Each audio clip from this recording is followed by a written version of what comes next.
발 더 깊이 있게 뉴스 속으로 시사인이 만드는 정치 라이브 김은지의 뉴스인 6월 25일 방송 시작합니다. 안녕하세요. 저는 시사인 김은지 기자고요. 첫 번째 코너 바로 들어가겠습니다. 쏟아지는 뉴스에 어떻게 반응해야 될지 알려드리는 시간 뉴스 리액션입니다. 김양아 기자 안녕하세요. 네, 안녕하세요. 네, 수요일의 뉴스 리액터 김만고 박사님의 장기 휴가로 오늘 또 특별한 대타를 모셨는데요. 한겨레 에이스 긴급 수혈이라고 댓글창에 달렸습니다. 김한 기자 안녕하세요. 네, 안녕하세요. 네, 한겨레 에이스 긴급 수혈이란 말에 동의하십니까? 가당치도 않죠. 네. 에이스 오브 에이스다. 네. 이런 말씀으로 이해하겠습니다. 댓글은 사실이 아닙니다. 네. 이렇게 겸손까지 장착한 김한 기자와 함께 오늘 뉴스 리액션 해보겠습니다. 첫 번째 뉴스 가볼까요? 네, 윤석열 체포영장 발부될까? 예, 내란 특검이 체포영장 청구했죠. 네, 내란 특검이 윤 전 대통령에게 특수공무집행 방해 혐의 등을 적용해서 체포영장을 청구했습니다. 뿐만 아니라 이 출국금지 조치도 추가로 했고 또 거기다가 외환죄 법리 검토도 착수를 했다라고 하는 경향신문 보도까지 나온 상황입니다. 이 세 특검 가운데 내란 특검이 가장 빠르게 속도를 내는 모습인데요. 체포영장 발부 여부는 이르면 오늘 이제 결정이 될 수도 있는데 오후 5시인 현재까지는 아직 소식이 나오지 않고 있습니다. 관련해서 이제 윤석열 씨 법률 대리인단은 단 한 차례 이 소환 통보도 없는 체포영장 청구가 절차 위반이자 방어권 침해라면서 반발을 했는데요. 이 특검과 경찰 수사는 명백히 별개의 기관이고 따라서 이 경찰 단계의 출석 요구를 그대로 특검이 이어받는 거는 이 절차적 정당성이 결여됐다라는 것이 이제 윤석열 씨 측의 주장입니다. 반면 이제 내란 특검 쪽의 얘기에 따르면은 다른 피의자들은 모두 조사를 받았고 윤석열 씨만 조사에 응하지 않은 유일한 사람이라고 강조를 하면서 이 시간이 한정적인 만큼 끌려다니지 않겠다 이렇게 또 언급을 하기도 했는데요. 윤 전 대통령 조사실이 마련됐느냐 이런 질문이 어제 나오기도 했는데 박지영 특검보가 전직 대통령은 특별하게 조사실이 마련되어야 하느냐 이렇게 반문을 하기도 했습니다. 한편 이제 지난 월요일에 내란 혐의 관련 이제 8차 공판에 출석을 하던 날에 윤석열 씨의 모습이 좀 다시금 이제 조명이 되는 것들이 있는데 기자들 질문에는 또 이제 묵묵부답인 채로 걸어갔는데 그러면서도 이 응원 문구를 든 지지자들을 향해서는 또 흐뭇하게 지켜보는 모습이 관측이 됐습니다. 이 과정에서 이 빨간색 모자를 쓴 해병대 예비역 연대 회원들이 윤석열 사형을 외치면서 이 맞불을 놓는 장면이 화제가 되기도 했습니다. 데이비드 문님께서 새 정부에 대한 기대와 함께 슈퍼챗을 쏴주시기도 해서 감사하다는 말씀을 드리면서 김한 기자 너무 재밌다라는 이야기들 좋다라는 댓글도 엄청 많습니다. 네. 한겨레 TV 나가면 좀 방송을 활력 있게 해보라는 얘기를 저희랑 결이 잘 맞네요. 자주 나오십시오. 네. 자, 우선은 윤석열 씨 측 주장 어떻게 보십니까? 그러니까 이 얘기를 할 수 있는데 어디 가서 해야 되냐? 수사관 앞에 가서 하면 돼요. 그렇네요. 네, 조서를 받으러 가면 종이 2장을 줍니다. 하나는 수사를 받을 때 필요한 메모를 할 수 있는 메모지를 주고 또 한 장에는 수사 절차의 정당성에 관련된 고지를 합니다. 아마 그 고지는 별도의 수사관이 들어와서 할 거예요. 그러면 그 수사관한테 하면 됩니다. 이 체포는 부당하다. 이 얘기를 하면 되는데 이 얘기를 언론에다 대고 하는 건 전국에 수많은 피의자가 있지 않겠습니까? 수백만의 피의자가 있는데 그 피의자 중에 윤석열만 누릴 수 있는 권리다. 이런 생각이 들고요. 굉장히 잘하시는 게 당해보셨나 봐요. 각종 조사에 이제 뭐 출판물에 의한 명예훼손과 정보통신 망법에 의한 명예훼손에 익숙한. 다 이기셨죠? 네? 네, 그럼요. 네. 언론의 자유니까요. 네. 체포 영장은 두 가지 요건밖에 없어요. 뭐 하나는 범죄 혐의의 상당성, 또 하나는 체포의 필요성입니다. 이 두 가지를 제가 법을 모르잖아요. 그래서 법 없이도 살 수 있는 사람인데 이 두 가지는 저도 알아요. 온 국민이 아는 거죠. 범죄 혐의의 상당성은 뭘로 입증되는 겁니까? 당일 다 생중계가 됐잖아요. 그 12월 3일 비상계엄을 열었을 때 국회와 그리고 이후에 6개월간 뭐 수도 없이 반복된 장면에서 윤석열이 얼마나 저 범죄 혐의의 상당성을 갖고 있는지는 이미 입증된 문제고 체포 필요성 같은 경우에는 이후에 지금 윤석열이 소환에 응하지 않고 있죠. 그리고 확인된 바에 따르면 비아폰에 대한 삭제 지시도 했죠. 그러니까요. 그러니까 이거는 뭡니까? 증거인멸을 지시했고 증거인멸을 기도했고 증거인멸을 모의했고 뭐 이런 상황이기 때문에 이 영장은 이 두 가지 요건만 충족되면 나오는 거기 때문에 뭐 발부가 될 것이다. 예, 발부가 되는 건 사실 걱정이 아닌데 네. 거기에 대한 윤석열 씨 쪽의 저항이라든지 뭐 그런 게 좀 사실 걱정이 된다는 생각이 들기도 합니다. 저항을 어떻게 할 수 있을까요? 뭐 팬티만 입고 있어야 되나? 아, 자 얼른 넘어가도록 하죠. 경호처가 없기 때문에 저항할 수 있는 방법이 없습니다. 예, 네. 국민들 눈 보호하기 위해서 네. 얼른 잡아가야 된다라는 네. 말씀이신데요. 이제 그런 가운데 김건희 특검도 조만간 수사를 개시한다는 거죠? 네, 내란 특검에 이어 김건희 특검, 최상병 특검도 이제 순차적으로 속도를 내고 있습니다. 최상병 특검 담당하는 이명현 특검 같은 경우는 오늘 이제 김 여사가 소환에 불응한다면 어떻게 대응할 거냐 이런 질문에 대해서 원칙적으로는 체포영장을 발행하는 것이 맞다 이렇게 설명을 했고요. 또 김건희 특검 담당하는 민준기 특검도 논의를 하겠다 이런 입장을 밝혔습니다. 한편 김건희 씨는 지난 16일 서울아산병원에 입원을 한 뒤로 오늘로써 이제 10일차인데요. 서정욱 변호사가 이제 어제 YTN 라디오 인터뷰에서 한 말이 또 회자가 되고 있습니다. 윤석열 씨가 김건희 씨를 거의 매일 찾아가서 간호를 하고 있다라고 하면서 며칠 전 상태가 더 안 좋아졌다라는 이야기를 들었다 이렇게 주장을 한 건데요. 검찰이 소환한데 응하지 않은 것 몸 상태가 나빠진 이유가 있다라고 하면서 이 특검이 소환하면 당연히 응할 것이다 이렇게 내다보기도 했습니다. 한편 또 어제 이제 숙명여대가 김건희 씨 석사 학위를 취소한 것과 관련해서는 세상이 너무 가혹하다. 이 죽은 권력에는 가혹하고 살아있는 권력의 눈치를 보는 것이다. 이렇게 평가를 내놓기도 했습니다. 네, 서정욱 변호사의 주장은 어떻게 평가하십니까? 이 서정욱 변호사 포지션이 제일 좋은 것 같아요. 서정욱 변호사가 얘기하면 아무도 검증을 못해요. 아, 그렇네요. 본인이 친하다고 주장하는 건데 실제로 서정욱 변호사가 뭐 얼마나 친분 관계가 있는지 그리고 이 말에 얼마나 신빙성이 있는지 이런 부분들 검증하기가 굉장히 어려운데 언론이 서정욱 변호사의 발언을 적극 활용하죠. 서정욱 변호사가 마치 이제 뭔가 내심을 대리하고 있는 것처럼 하는데 저는 뭐 소환하면 당연히 응할 것 이거는 배고프면 밥 먹을 것 이런 얘기랑 비슷한 거 아닙니까? 그 소환했는데 응하지 않으면 체포되는 거예요. 이게 앞에 자기 남편이 겪고 있는 상황을 자기가 그대로 밟는 거기 때문에 소환하면 응할 거다. 그러니까 우리가 수사 협조할 거다라는 맥락에서 한 얘기인 것 같은데 지금까지 김건희 씨가 보였던 모습을 국민들이 기억하고 있는데 그러니까 적절하진 않은 것 같고 이 병원에 입원한 것 자체가 특검이 일정한 수사 기간을 갖고 있고 이 수사 기간 안에 수사가 완료돼야 되고 그러기 위해서 이 김건희 특검도 16가지의 혐의가 있지 않습니까? 그럼 어쨌든 김건희 씨를 최소한 신병을 잡아놓고 조사를 해도 수사가 속도를 이제 내려면 그렇게 해야 될 텐데 뭐 이제 그런 부분들에 대해서 정면으로 뭐 수사 자체를 거부할 수 있는 방법은 없지만 그런 부분들에 대해서 어쨌든 본인이 수사를 회피하기 위한 빌드업이라고 보는 시각이 많은데 이제 그 부분을 되게 MBTI식으로 말하면 F적인 접근을 해주고 있는 거죠. 아, F적 접근이다. T적 접근이 필요한가요? 그럼? T적 접근을 해서 여기도 영장 발부해서 수사관이 가갖고 영장 발부 시간이랑 얘기하고 미란다 뭐 해야 되는 고지하고 하면 되는 지금 상황이라고 하고 생각이 들고 김건희 씨 보면 그 영화 내부자들에서 이경영 씨가 이제 모든 걸 다 잃고 호텔방에 혼자 앉아갖고 소주병 하나 놓고 했던 명대사가 있지 않습니까? 뭐죠? 고독하다는 얘기 하지 않습니까? 그 대사가 비속어 사용 안 돼요라고 그래요? 해서 비속어 쓰시면 안 됩니다. 제가 뭔지 기억이 안 나서 영화 봤는데 영화도 좀 보고 그러세요? 아니 봤는데 기억이 안 나요. 너무 옛날 거잖아요.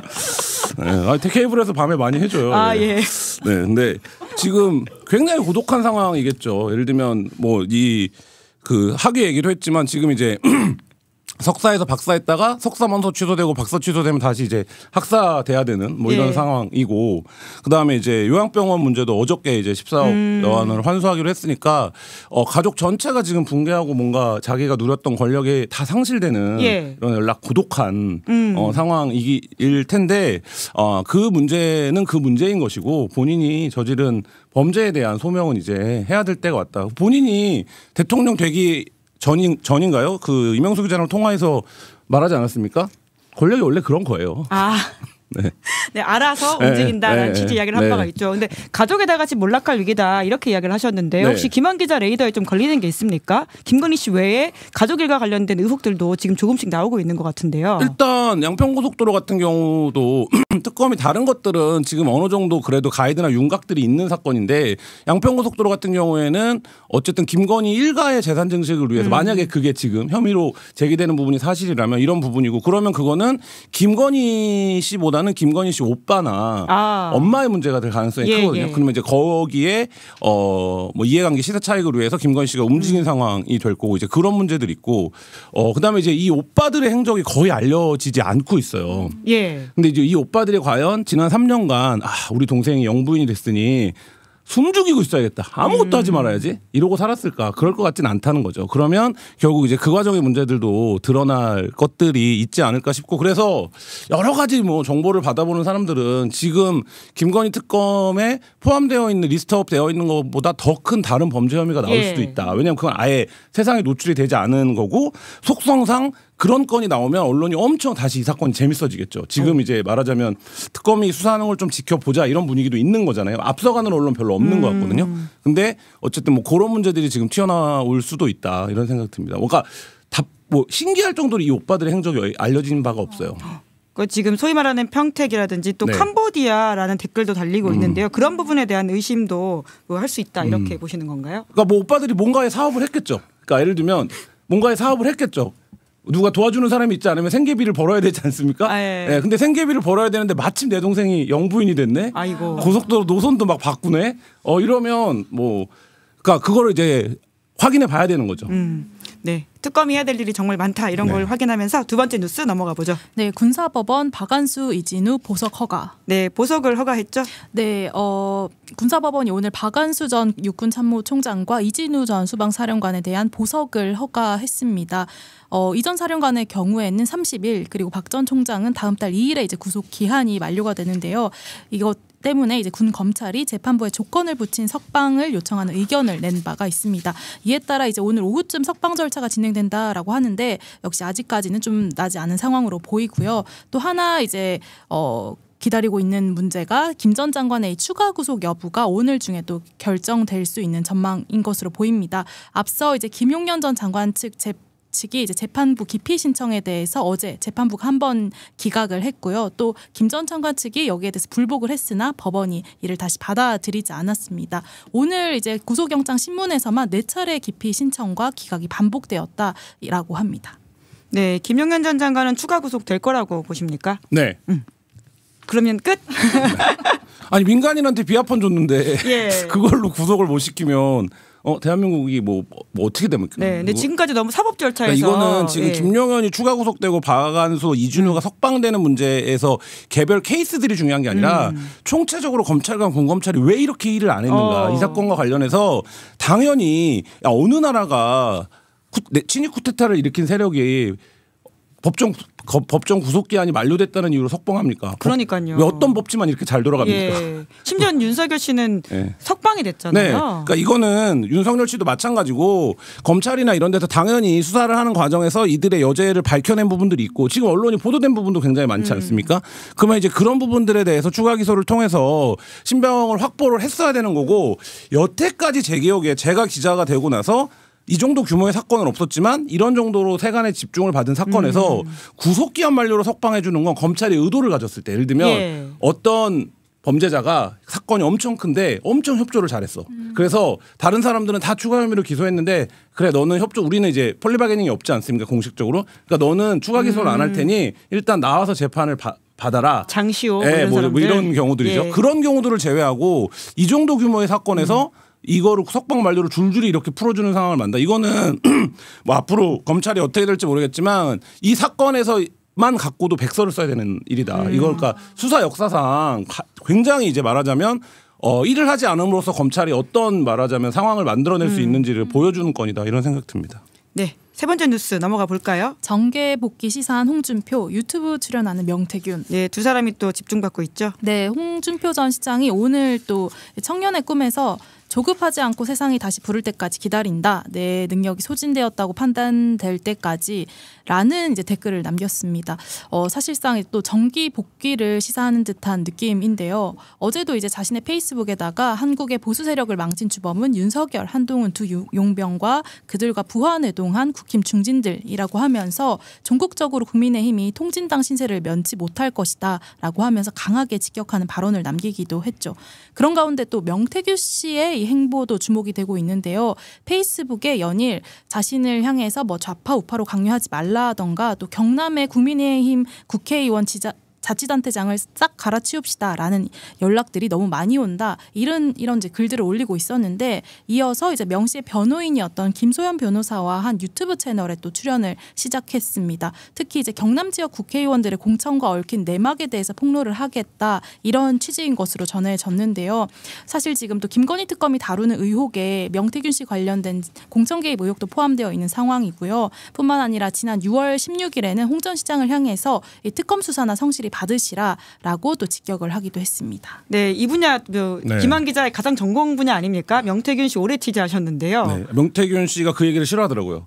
자기를 모르면서 잘 안다고 하지 말라고 그래서 저는 2번 통화해봤다. 네. 하지만 명태균 씨를 정말 많이 취재하셨고 보도하셨죠. 뭐 어제도 이제 명태균 씨랑 같이 명태균 씨의 미정보 뭐라 그러죠? 미등록 정보. 그러니까 미공개 정보를 받아서 창원 산단 예정지에 땅을 사갖고 30억 원어치나 땅을 사갖고 중간에 시세 차익도 챙겼던 강모 씨가 고소한 사건으로 이제 경찰 조사를 받고 왔는데요. 무혐의를 확신하는 사건. 제가 이제 시작하면서 얘기했죠. 이거 혐의 없으면 짧게 합시다. 그래서 근데 네 알겠습니다. 한데 어쨌든 굉장히 오랜 시간 있었다. 뭐 이런 말씀 드리면서 이 명태균 씨는 굉장히 좀 이제 뭐라 그럴까요? 그러니까 본인의 이 상황을 좀 즐기는 것도 있는 것 같아요. 그러니까 예를 들면 즐겨요? 두 가지 측면인데 그럴 수 있는 이유가 하나는 지금 명태균 씨와 관련해서 굉장히 떠들썩하고 특검도 하고 뭐 할 것 같지만 여전히 명태균 씨가 기소되어 있는 사건은 김영선 의원을 둘러싼 정치자금법 하나입니다. 본질로 안 가 있네요. 네, 아직 여전히 본질로 안 가 있고 그럼 지금 우리가 보기에는 굉장히 명태균 씨가 뭐 더 폭로할 게 있을까 싶지만 이 얘기는 뭐냐면 법리적 단계로만 보면 명태균 씨가 어떤 진술을 어떻게 하느냐 수사기관이 어떤 의지를 갖느냐에 따라서 여전히 이제 말하자면 정국을 한 번 더 쥐락펴락할 수 있는 법리적인 시간이 남아 있죠. 그러니까 그거를 명태균 씨가 알고 있는 것 같아요. 그 얘기인 것 같고 그래서 본인이 지금은 뭐 다 뭐 끝난 것 같지만 아직 법리적으로는 끝난 게 없다. 뭐 이런 측면이 하나 있고 그리고 이제 뭐 명태균 씨를 오래 접견하고 뭐 이런 분들이 늘 얘기하는 건데 제일 싫어하는 거 오세훈 보내고 싶어하는 거 홍준표라는 거 아닙니까? 네. 그런데 홍준표 전 시장은 지금 다시 정계 복귀하겠다고 하고 있잖아요. 오히려 수사가 진행되는 것 같은 모양새는 홍준표 정계 복귀하겠죠. 그러니까 자기를 불러주면 등판하지 않을 이유가 없다 이런 이제 맥락으로 얘기하는 거 아니겠습니까? 그리고 지금 국민의힘이 돌아가는 모양새를 봤을 때 나의 시간이 한번 오겠구나라고 확신을 하는 행보를 하는 것 같은데 근데 이제 우리가 대선 전에 그런 얘기를 많이 했었는데 이른바 이제 명묻은 사람들이라고 하는 이 명묻은 사람들이 자기들끼리 또 자주 모이고 그러더라고요. 그래요? 오세훈, 이준석 이렇게 모이기도 하고 뭐. 그분들의 공통점은 이 명태균이다. 명묻은 근데 그 명태균 씨가 이제 그때가 오면 또 자기가 본인이 대활약할 수 있다. 이런 생각하는 것 같고 그다음에 경남 지역 의원들 싹 바꾸자는 얘기는 저는 실제로 경남 지역에 있는 현역도 다 선을 할 거라고 봅니다. 명태균 씨의 여론조사에 우리가 그때는 자잘한 이름이라서 보도하지 않았지만 명태균 씨와 여론조사로 엮이지 않은 현역은 거의 없어요. 경남 지역에서는. 어마어마한 내년 지방자치단체 선거에서도 큰 역할을 할 수 있겠네요. 그래서 그거를 지금 저희도 이제 개별 폴더로 만들고 있는데 근데 어쨌든 지금 단계에서는 뭐 예를 들어서 크게 뭐 파장이 없을 뭐 할 수 있지만 그리고 명태균 씨가 영향을 미치는 게 어느 단계까지입니까? 당내 경선 아닙니까? 당내 경선에서는 엄청난 파워 임팩트를 낼 수 있겠죠. 예를 들면 특정 후보 A가 과거에 명태균에게 불법적으로 여론조사 의뢰했다 이런 얘기들 이제 하면서 서로 공격하기 시작할 거 아닙니까? 그거를 안 한 사람이 그러니까 예를 들면 새로 등장할 뉴비들이 할 거 아닙니까? 뭐 그런 관계들을 펼쳐진다면 경남 지역 정가 뭐 넓게 보면 영남 지역 정가에서는 명태균 씨가 어떻게 움직이느냐에 따라서 판도가 완전히 달라질 수도 있죠. 하나만 더 여쭈면 이준석 의원과 관련해서는 명태균 씨가 좀 다소 우호적인 포지션을 취했던 것으로 기억하는데 지금은 바뀌었나요 그러면? 우호적인 것 같아요. 저는 홍 시장에게도 처음에 날 서 있을 때 비해서는 우호적이라고 보는데 그 부분도 이제 특검이 좀 밝혀야 되는 부분들이 있겠죠. 예를 들면 명태균 씨의 변호사 비용은 어떻게 되는 건지 명태균 씨의 여러 가지 뭐 생계 문제라든지 이런 건 지금 어떻게 진행되고 있는 건지 등등등 해서 뭐 밝혀야 되는 부분들이 있겠죠. 네 번째 뉴스 짧게 볼까요? 네, 청문회 이틀차 김민석, 주진우와 신경전. 네, 이틀째 진행되고 있죠. 네, 김 후보의 재산 증식 부분과 관련해서 국민의힘 주진우 의원이 6억 원을 집에 쌓아두고 썼다, 충격적이다 이런 취지로 의혹을 제기한 바가 있는데 어제 김민석 후보자가 이 조작하는 납부 나쁜 검사들이 하는 짓이다. 이렇게 지적을 한 것을 두고 오늘 국민의힘 측에서 사과 요구가 나왔습니다. 김 후보자는 굳이 사과할 내용이라고 생각하지 않는다라면서 거부를 했는데 또 그러면서 이게 제2의 논두렁 시계라고 표현을 할 수도 있다라고도 했고요. 이틀간 이제 치러진 청문회에서 국민의힘 주진우 의원이 일종의 신스틸러처럼 계속해서 뭔가 신경전을 벌이고 있는 그런 모습입니다. 네, 청문회 좀 어떻게 보셨습니까? 청문회가 약간 주식시장이랑 비슷해요.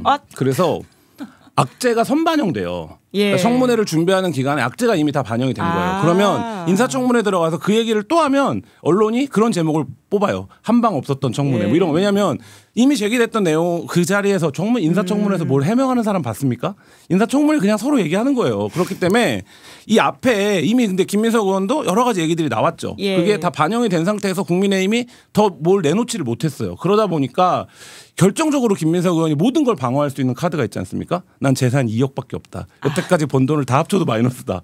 그러면 국민의힘이 제기하고 있는 너 뭔가 권력형 부정축제를 한 게 아니야? 라고 하는 게 근본적으로 약간 사람들이 인식하기에 뭐 실제 제가 디테일을 얘기하는 건 아닙니다. 사람들이 인식하기에 뭔가 악의가 안 맞아요.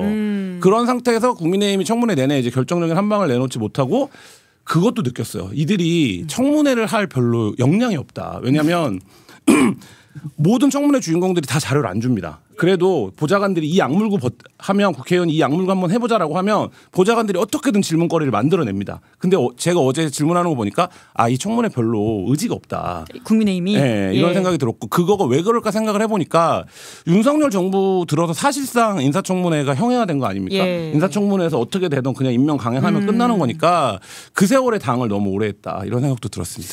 그런데 또 주진우 의원은 열심히 하는 모습을 보이고 있잖아요. 주진우 의원의 접근은 특수부 검사 같은 접근이죠. 예를 들면 그림을 본 거죠. 그러니까 윤석열이 예전에 조국 사태 때 사모펀드 이거는 사기꾼들이 하는 거라고 갑자기 딱 이렇게 했다는 거 아닙니까? 그래서 사모펀드 사기꾼 그러니까 사모펀드 무조건 위법이 있을 거야. 야 사모펀드를 하면 안 되지 고위공직자가 뭐 이렇게 가는 거예요. 그러면 어떻게든 털어서 사모펀드에서 뭐가 나오는 거예요. 근데 지금 주진우 의원이 어떻게 한 겁니까? 처음에 이거 불법 정치 자금이야. 근데 불법 정치 자금 해명이 되는 거 소명이 좀 됐나? 이거 그러면 뭐 수입보다 지출이 훨씬 더 많네. 아들은 어떻게 유학 갔어? 아들 스펙이네. 이거 완전 조국이네. 그러고 갔다가 너 칭하대랑 거기는 어떻게 다녔어? 최고위원 하면서 뭐 이렇게 여러 개를 펼쳐놓고 이게 김민석이라고 하는 그러니까 특수부 검사가 피의자 접근하듯이 그러니까 너의 혐의를 내가 찾아낸다.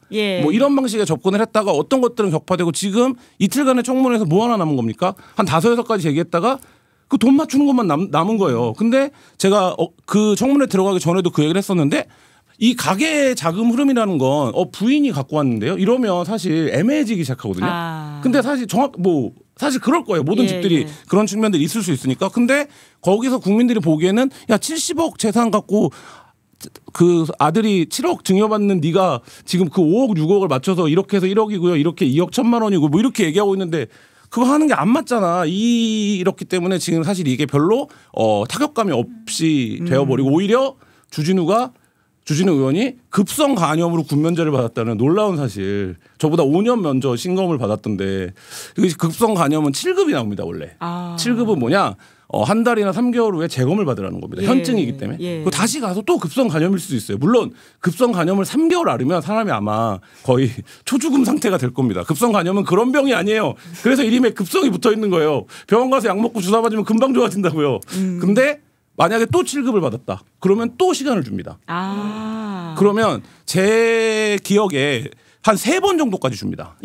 그러고 나서 최종적으로 다른 간염과의 복합적 수치로 뭐 면제를 받을 수는 있었을 텐데 그 과정을 한번 검증해 보고 싶다는 생각 강하게 들더라고요. 그리고 그때 혈액 검사는 군병원에서 한 것만 인정합니다. 그렇기 때문에 군병원에 반드시 그 진료 차트가 남아 있을 겁니다. 네. 강덕구 의원은 또 그 시기에 그런 게 없었다라는 식의 주장을 펼치고 있던데요. 그러니까 95년이어서 저는 2000년대에 들어서 받아갖고 그런데 95년은 뭐 야만의 시대였겠죠. 네. 확인해봐야 될 게 많은 시간인데요. 또 김한 기자의 한겨레 에이스는 성대모사도 잘한다라고 하는 말까지 나오고 있다는 말씀을 드리면서 오늘은 여기까지 하겠습니다. 두 분 수고 많으셨습니다. 고맙습니다. 감사합니다. 저는 광고 안내하겠습니다. 인터넷 비교원이